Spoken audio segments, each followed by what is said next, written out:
z lázně neznáma, v očích štípající sůl poznání hořkého, bědnější, že si nechceme přiznat bídu svou, chořejší, že před druhými i sami před sebou svou chorobu skrýváme.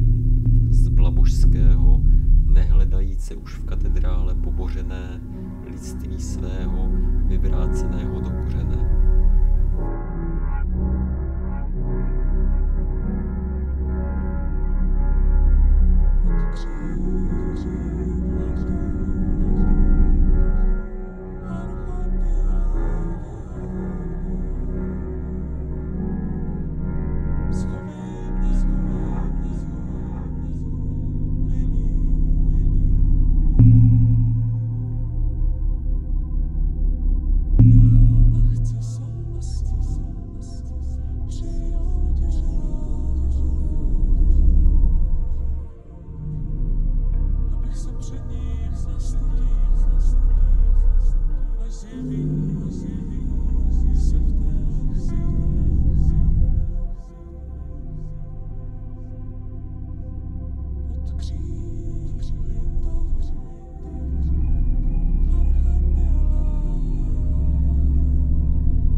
Obviňujeme a přitom na lavici mezi viníky místo i pro nás je.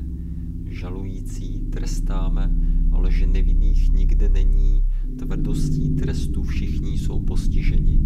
Vítězi v poražených, poražení ve vítězích, jak prouny dva v jedněch srázných březích, ženou se k odplatě konečné.